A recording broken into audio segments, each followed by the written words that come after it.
SLMV Tech YouTube channel එකට ඔයාලා ගොඩක් ආදරෙන් පිළිගන්නවා. ඉතින් ඔයාලා Free Fire game එක අනිවාර්යෙන්ම play කරලා ඇති.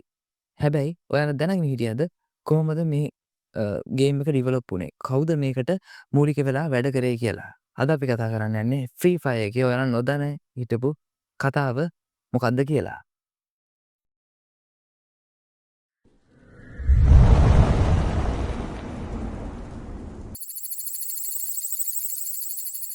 I chose the name myself when I was in college.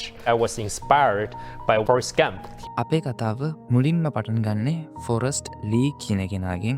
ඇත්තටම කිව්වොත් මෙයා සිංගප්පූරු ජාතිකයෙක්. ඉතින් මෙයාට තිබ්බා ලොකු හීනයක් මම කොහොම හරි මේ සාමාන්‍ය මිනිස්සුන්ට කරන්න බැරි දෙයක් තාක්ෂණයෙන් කරනවා කියලා. ඉතින් කොහොම හරි මෙයා තමයි අපි අද හැමෝම දන්න ගරීනා කම්පැනි එක 2009 දී පළවෙනි වතාවට පටන් ගන්න. ඉතින් මෙයා ස්ටැන්ෆෝඩ් විශ්වවිද්‍යාලයේ ඉගෙන ගන්න කාලේ මෙයාගේ රෝලින් මොඩල් එක ස්ටිව් ජොබ්ස් කියලා මෙයා එක වෙලාවක කියලා තියෙනවා. ඒ වගේම ෆොරස්ට් ලී කියලා නම් වෙනස් කරගන්න තරම්ම මෙයාට ෆොරස්ට් ගම් කියන ෆිල්ම් එකට මෙයා සෑහෙන්න කැමති වෙලා තියෙනවා. ඉතින් මෙන්න මේ ෆොරස්ට් ලී කියන කෙනා මෙන්න මෙහෙම කියලා තියෙනවා එක වෙලාවක මම එදා ස්ටිව් ජොබ්ස්ගෙන් ඉගෙන ගත්ත දේ තමයි stay hungry, stay foolish කියන එක කියලා.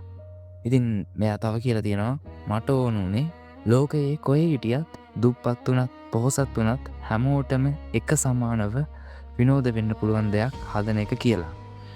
ඉතින් කොහොම හරි ඔයාලා දන්නවා PUBG කියන ගේම් එක ඒ වෙනකොට ලෝකෙම අල්ලගෙන තිබුණේ වීඩියෝ ගේම් ඉන්ඩස්ට්‍රි එකේ. ඉතින් මෙන්න මේ PUBG කියන ගේම් එක තමයි මුලින්ම බැටල් රොයල් කියන කන්සෙප්ට් එක ලෝකෙට හඳුන්වලා දුන්නේ.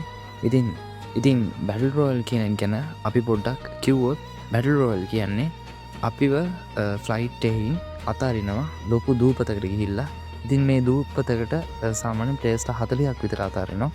එතනදී මේ දූපතට අතෑරියට පස්සේ අපිට තියෙන්නේ ගිහිල්ලා ඒ දූපත ඇතුලේ තියෙන වෙපන්ස් එතකොට ඒකිට ඇතුලේ තියෙන රිසෝසස් යූස් කරගෙන ඒ දූපතේ ඉන්න අනිත් ප්ලේයර්ස්ලා හැමෝවම මරලා අපි දිනන එක තමයි ඇත්තනම් බැටල් රොයල් කියන කන්සෙප්ට් එකේ සරලවම කිව්වොත් වෙන්නේ. ඉතින් ඒ වෙනකොට මේ ගේම් එක සෑහෙන පිරිසක් ප්ලේ කරන්න අරන් තිබුණා. හැබැයි මේ ගේම් එක ලොකු ප්‍රශ්නයක් තිබුණා. ඉතින් ඒක තමයි මේ ගේම් එක ප්ලේ කරන්න සෑහෙන ලොකු කම්පියුටර් එකක් හරි ගොඩක් හොඳ ස්පෙસિෆිකේෂන්ස් තියෙන ස්මාර්ට් ෆෝන් එකක් හරි ඕන වෙලා තිබුණා. ඉතින් මේක හැමෝටම ප්ලේ කරන්න බැරි කමක් තමයි ඒ කාලෙදී තිබුණේ.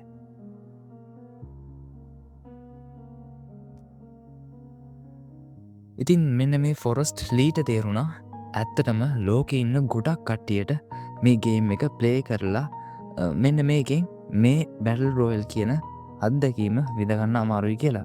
විශේෂයෙන්ම ආසියාවේ ඉන්න කට්ටියට මේ ගේම් එක ප්ලේ කරන්න අමාරුයි කියලා. ඉතින් ඔන්න එයාට අදහසක් එනවා අපි මේ අත්දැකීම ගොඩක් අඩු ස්පෙસિෆිකේෂන්ස් තියෙන ඩිවයිස් වලට ගොඩක් අඩු මුදලක් වියදම් කරලා ගන්න පුළුවන් ඩිවයිස් වලට ප්ලේ කරන්න පුළුවන් විදියට දෙන්න ඕනේ කියලා. ඉතින් ඔන්න මෙතනදී තමයි Tribal Fun Studios සමග එකතු වෙලා Garena Free Fire game එක ඩිවලොප් වෙන්න පටන් ගන්නෙ. ඉතින් මීට කලින් මෙයාලා මේ Garena කම්පැනි එකෙන් කරේ අග්නිදිග ආසියාවේ ගේම්ස් ඩිස්ට්‍රිබියුට් කරන එක.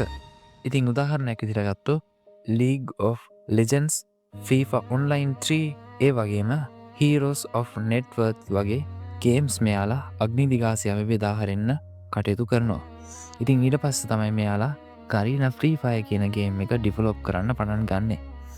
ඉතින් ඇත්තටම කිව්වොත් Tribal One Studios කියන්නේ Garena එකේ ගේම්ස් ඩිවලොප් කරන ස්ටුඩියෝ එක විදියට ඊට පස්සේ මෙයාලා හදනවා. ඉතින් ඊට පස්සේ තමයි මෙයාලා Garena Free Fire කියන ගේම් එක පටන් ගන්නෙ. ඉතින් ඔන්න ওই විදිහට එයාලා මෙන්න මේ Free Fire ගේම් එකේ බීටා වර්ෂන් එක එළියට දාන්න 2017 දී කටයුතු කරනවා. ඇත්තටම කිව්වොත් 2017 සැප්තැම්බර් 30 වෙනිදා තමයි මෙයාලා සමත් වෙන්නේ මෙන්න මේ බීටා වර්ෂන් එක රිලීස් කරන්න. ඉතින් ඇත්තටම මේ Free Fire ගේම් එක පටන් ගද්දී තිබුණේ ඇඩම් සහ එවි කියන කැරක්ටර්ස් දෙක විතරයි. ඉතින් අද වගේ ගොඩක් කැරක්ටර්ස් තිබ්බේ නැහැ.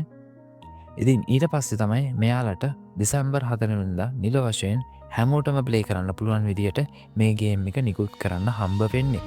ඉතින් මේක ස්පෙසිෆිකේෂන් අඩු පොඩි ඩිවයිස් වලට ප්ලේ කරන්න පුළුවන් නිසා මේක ගොඩක් කට්ටිය ප්ලේ කරන්න ආසාවෙන් හිටියා. ඉතින් මුලින්ම මේකේ මැච් එකක් තියෙන්නේ විනාඩි 10ක් වගේ. ඉතාමත් පොඩි කාලයක්. ඉතින් මේකට මිනිස්සු සෑහෙන්න කැමති වුණා. ඒ වගේම මේ ගේම් එක 1GB RAM එකක් තියෙන මොබයිල් ෆෝන් එකක වුණත් ඒ වෙනකොට ප්ලේ කරගන්න පුළුවන් කමක් තිබ්බා.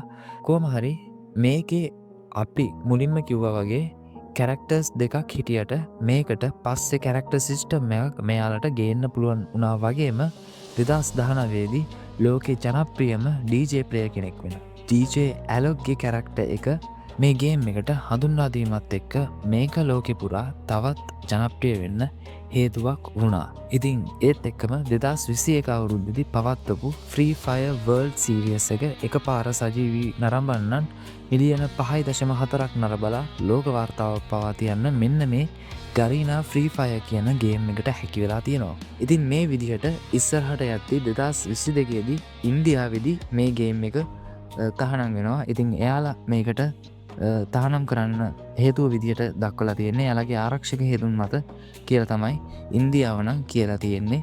කොහොම වුණත් මේක ගේම් එක ප්ලේ කරපු ප්ලේයර්ස්ලට වගේම Garena කම්පැනි එකටත් සෑහෙන ලොකු ප්‍රශ්නයක් වුණා. මොකද ඉන්දියාවේ සෑහෙන ලොකු ප්ලේයර්ස්ලා ප්‍රමාණයක් මේ Free Fire ගේම් එක ප්ලේ කරන්න යොමු වෙලා හිටියා. ඊට පස්සේ ඉන්දියාවට Free Fire India කියලා version එකක් Garena සමාගමෙන් නිකුත් කරා වගේම මේ වන විට ඉන්දියාවේ තියෙන්නේ මෙන්න මේ Free Fire India කියන ගේම් එක. ඒත් එකම Garena සමාගමෙන් high graphic version එකක් වන Free Fire Max කියන ගේම් එක මෙයාලා රිලීස් කරන්න සමත් වෙනවා. ඉතින් මේක ඇත්තටම ලොකු වෙනසක් බලාගන්න පුළුවන් වෙන්නේ නැහැ අපිට. මේකෙදි graphic quality එක වැඩිපුර බලාගන්න පුළුවන් වෙන එක තමයි වෙනසකට තියෙන්නේ. ඉතින් අද වෙද්දි මේ ගේම් එක ලෝකෙ මිලියන ගණනක් කට්ටියගේ විනෝදාංශය වෙලා ඉවරයි. ඉතින් ලෝකෙ වටේම මේ Free Fire ගේම් එකකින් Free Fire World Championship එකක් තියෙනවා වගේම ගොඩක් විශාල ටූර්නමන්ට්ස් මේ ගේම් එකත් එක්ක බලාගන්න පුළුවන් කමක් හම්බ වෙනවා. ඉතින් අද වෙද්දි ඔයාලත් ගොඩක් ආසාවෙන් ප්ලේ කරන්නේ මෙන්න මේ විදිහට හදනු ගේම් එක තමයි. ඉතින් ඔහොම තමයි Free Fire ගේම් එක අද ඔයාලා මේ ප්ලේ කරන ගේම් එක දක්වා ඩිවලොප් වෙලා තියෙන්නේ. අඩියෙන් අඩිය ඉස්සරහට අවිල්ලා තියෙන්නේ. ඉතින් ඔයාලා මේ ගේම් එකේ කැමතිම කැරක්ටර් එක මොකද්ද කියලා අනිවාර්යෙන්ම පල්ලෙහායි කමෙන්ට් කරන්න අමතක කරන්න එපා. ඒ වගේම මේ වීඩියෝ එක ලයික් කරන්න, ඔයාලගේ Free Fire ගහන යාළුවන්ට ෂෙයා කරන්න අමතක කරන්න එපා. ඒ වගේම SLMB Tech YouTube channel එක subscribe කරන්න අමතක කරන්න එපා. මගේ අනිත් social medias උත් like කරන්න, follow කරන්න අමතක කරන්න එපා. ඊළඟ SLMB Tech video එකකින් ඉක්මනටම හම්බෙමු.